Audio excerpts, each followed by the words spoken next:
నమో గోవిందాయ వాసుదేవాయ నమో నమః. అందరికీ నమస్కారం అండి. త్వరలో ముక్కోటి ఏకాదశి వస్తుంది. స్వామివారికి ప్రీతికరమైన పిండి దీపాలు ఈరోజు గోధుమ పిండి తీసుకున్నాను. దాంట్లో కొంచెం చందనము, అలాగే రోజ్ వాటర్ కానీ లేదంటే పాలు వేసి చక్కగా దగ్గరగా పిండిలా కలుపుకోవాలండి. ఇలా నొక్కితే చక్కగా ఇలా రావాలి.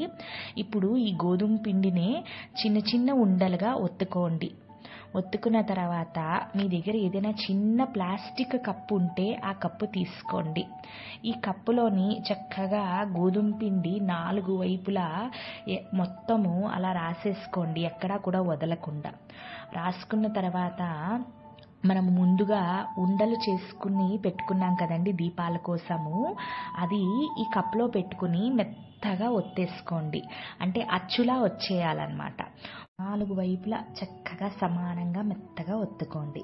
ఒత్తుకున్న తర్వాత మీ దగ్గర ఇంకొక చిన్న మూత, అంటే మన ఫెవికాల్ మూతలు రౌండ్గా ఉంటాయి చూడండి ప్లాస్టిక్వి, అలాంటివి ఉంటే తీసుకోండి. తీసుకుని సరిగ్గా మధ్యలో గుచ్చుకోండి. అయిన తర్వాత చక్కగా ఆ ప్లాస్టిక్ కప్ని బోర్లించుకొని కొంచెం చేత్తో అలా అంటే ఆ పిండి దీపం బయటకు వచ్చేస్తుందండి. చక్కగా వచ్చిన పిండి దీపం చూడండి ఎంత చక్కగా వచ్చిందో. ఇప్పుడు ఈ పిండి అంతా కూడా మనం చక్కగా సైడ్ పట్టిన పిండి మామూలుగా చేత్తో దులుపుకుంటే పోతుందండి. తర్వాత ఈ పిండి దీపానికి చక్కగా చందనము కుంకుమతో ఎలా అలంకరించుకోవాలో ఇప్పుడు చూద్దామండి. ముందుగా 2 ఇయర్ బడ్స్ తీసుకోండి. చందనంలోనూ అలాగే కుంకుమలోని కొంచెం వాటర్ వేసుకుని, అంటే మరీ పల్చగా కాకుండా మధ్యస్థంగా కలుపుకొని చక్కగా యూ షేప్, అంటే స్వామివారి నామంలాగా వచ్చేటట్టు పెట్టుకుని దానిపైన కుంకుమతో తిలకంలా పెట్టేసుకోండి. అంతేనండి, ఎంతో సులువైన గోధుమ పిండి దీపాలు తయారైపోతాయి.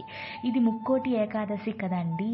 ఈరోజు మనము అన్నంతో చేసిన పదార్థాలు బియ్యంతో చేసిన పదార్థాలు నైవేద్యంలో కానీ ఈరోజు అన్నం కూడా తినకూడదండి. ఎందుకు అంటే మురాసురుడు అని ఒక రాక్షసుడు బియ్యంలోనే ఉంటాడు. అందుకనే ఈరోజు బియ్యం పిండితో కాకుండా నేను ఇలా గోధుమ పిండితోనే దీపాలు చేసుకున్నాను. అలాగే గోధుమ పిండి ప్రసాదమే స్వామికి నివేదించాను. సాధారణంగా కార్తీక మాసంలో కూడా ఈ పిండి దీపాలు పెట్టుకోవచ్చండి. అప్పుడు మనం చక్కగా బియ్యం పిండి ఉపయోగించి ఈ దీపాలని ఇలా చేసుకోవచ్చండి. ఇది మనకి దీపాలు రాదు, ఒత్తుకోలేను అనుకున్న వాళ్ళు చక్కగా ఇది ఒక కిటుకు అండి. చిన్న ప్లాస్టిక్ మూతలు అలాంటివి ఏమైనా ఉంటే కూడా చక్కగా మీకు ఒత్తడం స్వామికి 7 సంఖ్య అంటే చాలా ప్రీతికరం కాబట్టి ఇక్కడ నేను మొత్తం 7 దీపాలు చేసుకున్నానండి.